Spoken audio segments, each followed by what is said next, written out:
ചരിത്രം ആവർത്തിക്കാൻ, അതായത് പലതവണ വിജയിച്ച സീറ്റിൽ ഒരിക്കൽ പരാജയപ്പെട്ടാൽ വീണ്ടും ആ സീറ്റ് തിരികെ പിടിക്കാൻ നമ്മുടെ നാട്ടിലെ രാഷ്ട്രീയ നേതാക്കൾക്ക് പലർക്കും വലിയ താല്പര്യമാണ്. വാശിയോടെ തന്നെ അവർ അവിടെ വീണ്ടും പ്രവർത്തിക്കും. വീണ്ടും വിജയിച്ച് കാണിച്ച ഒരുപാട് നേതാക്കന്മാരുണ്ട്. അതിൻ്റെ ഏറ്റവും ഒടുവിലത്തെ ഉദാഹരണമാണ് ഉത്തർപ്രദേശിലെ മുൻ മുഖ്യമന്ത്രിയും സമാജ്വാദി പാർട്ടിയുടെ പ്രമുഖ നേതാവും ഇപ്പോൾ അവിടുത്തെ പ്രതിപക്ഷ നേതാവും എല്ലാമായ അഖിലേഷ് യാദവ്. കനൗജ് എന്ന തങ്ങളുടെ കുടുംബ മണ്ഡലം, അതായത് സോഷ്യലിസ്റ്റുകളുടെ എക്കാലത്തെയും ഉറപ്പുള്ള സീറ്റുകളിൽ ഒന്നായിരുന്നു ഉത്തർപ്രദേശിലെ കനൗജ് എന്ന ലോക്സഭാ സീറ്റ്.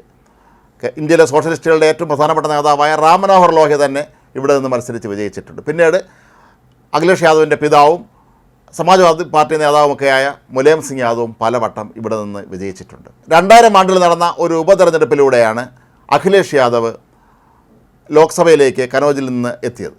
പിന്നീട് അദ്ദേഹം 2004-ലും 2009-ലും നടന്ന തിരഞ്ഞെടുപ്പുകളിൽ മത്സരിച്ച് വിജയിച്ചു. ഇതിനിടയിൽ ഉത്തർപ്രദേശ് മുഖ്യമന്ത്രിയായി തിരഞ്ഞെടുക്കപ്പെട്ട അഖിലേഷ് യാദവ് കനൗജ് സീറ്റ് രാജിവെക്കുന്നു.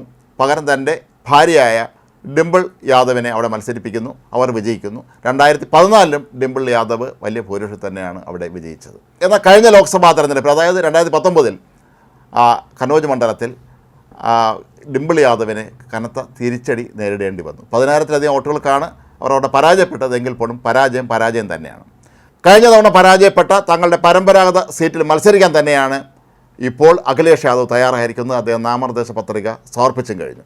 ഇതിവിടെ പറയാനുള്ള കാരണം ഉത്തർപ്രദേശിലെ മറ്റ് 2 സീറ്റുകൾ, അതായത് ഒരു പ്രമുഖ കുടുംബവുമായി ബന്ധപ്പെട്ട 2 സീറ്റുകളുടെ വിഷയത്തിൽ ഇപ്പോൾ ഏറെ ചർച്ച നടക്കുന്ന സന്ദർഭത്തിലാണ് അഖിലേഷ് യാദവ് തൻ്റെ പരമ്പരാഗത സീറ്റിൽ മത്സരിക്കാൻ ഇപ്പോൾ തയ്യാറെടുക്കുന്നത് എന്നുള്ളത് കൊണ്ട് തന്നെ. അത് അമേഠിയും റായ്ബറേലിയുമാണ്.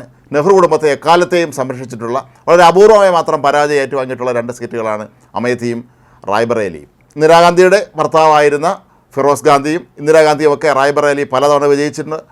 ഇന്ദിരാഗാന്ധിയുടെ മക്കളായ സഞ്ജയ് ഗാന്ധിയും രാജീവ് ഗാന്ധിയും, അതുപോലെ രാജീവ് ഗാന്ധിയുടെ മകനായ രാഹുൽ ഗാന്ധിയൊക്കെ ഇവിടെ നിന്ന് പലതവണ വിജയിച്ചു.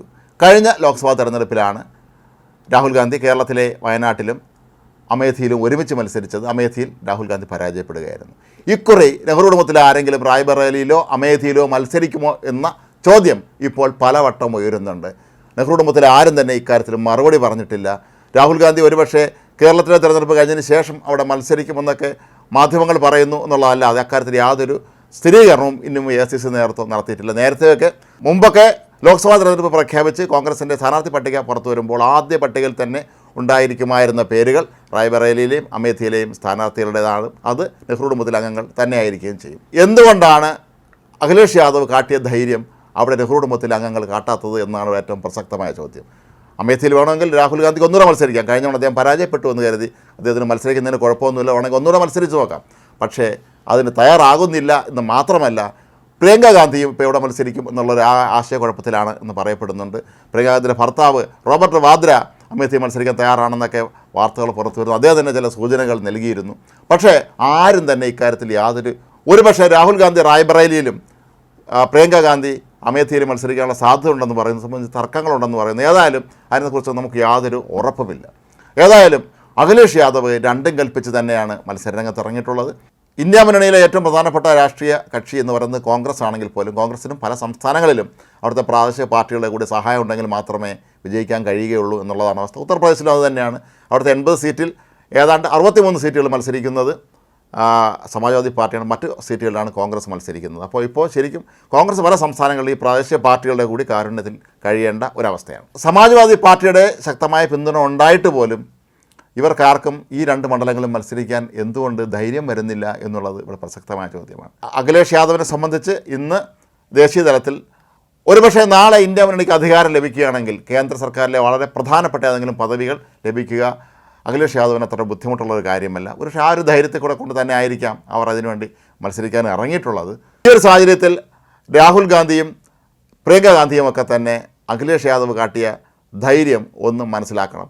കഴിഞ്ഞ തവണ തോറ്റുപോയ തങ്ങളുടെ പരമ്പരാഗത സീറ്റിൽ അവിടെ തന്നെ മത്സരിച്ച് വിജയിക്കാനുള്ള ആ ഒരു തൻ്റെ ഇടം അഖിലേഷ് യാദവ് വളരെ ഭംഗിയായി തന്നെ നാട്ടുകാരെ ഇപ്പോൾ ബോധ്യപ്പെടുത്തിയിട്ടുണ്ട് എന്നുള്ളതാണ് ഏറ്റവും പ്രധാനപ്പെട്ട കാര്യം. അഖിലേഷ് യാദവിന് വേണമെങ്കിൽ കുറച്ചുകൂടെ ഉറപ്പുള്ള സീറ്റിൽ നിന്ന് ജയിക്കാമായിരുന്നു എങ്കിൽ പോലും കഴിഞ്ഞ തവണ പരാജയപ്പെട്ട തങ്ങളുടെ കുടുംബ സീറ്റിൽ തന്നെ വീണ്ടും മത്സരിക്കാനുള്ള അഖിലേഷ് കാട്ടിയ ആ ഒരു ധൈര്യം ശരിക്കും പറഞ്ഞാൽ നമ്മൾ അഭിനന്ദിക്കേണ്ടതാണ്.